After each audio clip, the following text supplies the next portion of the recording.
फरवरी महीना शुरू होते ही 12वीं यानी कि बोर्ड की परीक्षा की शुरुआत हो गई। सबसे पहले नंबर लगा बिहार का।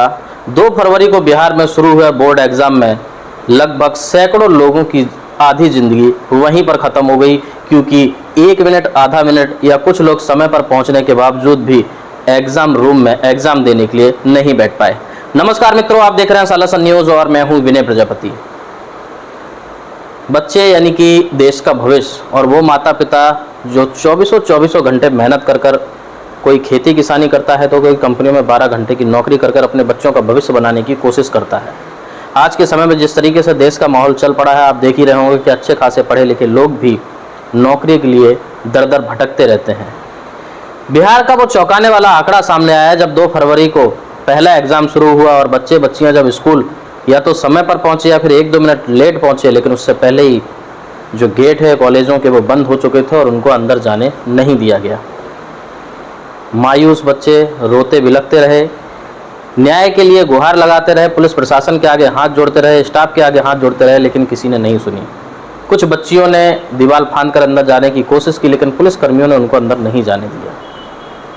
ये उस देश की बात हो रही जिस देश को विश्व गुरु कहते हैं, जिस देश को युवाशील देश कहते हैं, और किस तरीके से लगातार युवाओं का गला घोंटा जा रहा है, ये देश के किसी भी नागरिक से छिपा नहीं है। कुछ बच्चे सड़कों पर धरना देने लगे, कुछ बच्चे रोने बिलखने लगे, और कई बार आपने देखा होगा कि ऐसी घटनाएं होती हैं कि बच्चे आत्मदाह कर लेते हैं, फांसी लगा लेते हैं, आत्महत्या कर लेते हैं। इस तरीके की घटनाएं, और ख़ास करके शिक्षा को लेकर पिछले बार भी जब हमने आप तक ये खबर पहुंचाई थी, तो भारत देश दुनिया के अंदर एकमात्र ऐसा देश है जहां पर सबसे ज़्यादा बच्चे सिर्फ और सिर्फ पढ़ाइयों को लेकर ही फांसी लगाते हैं, आत्महत्या करते हैं। कारण ये रहता है या तो वो फेल हो जाते हैं या फिर किसी कारणवश एग्ज़ाम नहीं दे पाते, और उन्हें ये डर या तकलीफ रहती है कि उनके माता पिता उनके लिए जो मेहनत करते हैं कहीं ना कहीं वो विफल हो गई। सवाल उठता है कि सरकार के चमचे या सरकार के मंत्री अधिकारी जब समय पर नहीं पहुंचते हैं, जनता दरबार लगाया जाता है या फिर कहीं पर रैली की जाती है, तो मंत्री का, राजनेता का आने का समय अगर 3 बजे का रहता है तो वो 6 बजे 7 बजे तक 4-4 घंटे तक लेट आता है। उसके बाद भी वो जनता वहां पर बैठी रहती है। ट्रेनें लेट हो जाती हैं किसी कारण, बस ट्रेनों के ऊपर भी कोई इस तरीके का हर्जाना नहीं लगता है, बसें लेट हो जाती हैं, A to Z। जो बच्चे स्कूल समय पर नहीं पहुंच पाए वो उसमें उन बच्चों की भी गलती नहीं थी। सड़कों पर लगे जाम, सड़कों पर पड़े खड्डे, यातायात सुविधा की कहीं ना कहीं अनुकूलता न बनने की वजह से वो बच्चे कॉलेज तक नहीं पहुंच पाए।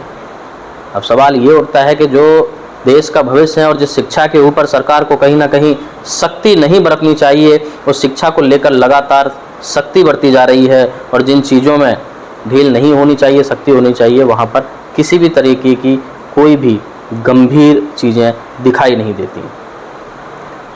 क्या बच्चों को पढ़ने का अधिकार नहीं है? बच्चों को एग्ज़ाम देने का अधिकार नहीं है? हालांकि कुछ बच्चों की गलतियां भी हो सकती हैं जो लेट पहुंचे हो, लेकिन कहीं ना कहीं ये समझना चाहिए कि पूरे साल जिन बच्चों ने दिन रात मेहनत कर बोर्ड की परीक्षा देने का सपना देखा होगा, अपने माँ बाप का सपना पूरा करने का सपना देखा हो, उन सपनों को आपने इस तरीके से मार दिया कि वो बच्चे, शायद उसमें से कुछ बच्चे इस तरीके की गलत घटना को भी अंजाम दे सकते हैं। लेकिन इन सभी कार्यों को, इन सभी मामलों को नज़रअंदाज करते हुए उन बच्चों को एग्ज़ाम रूम तक नहीं जाने दिया।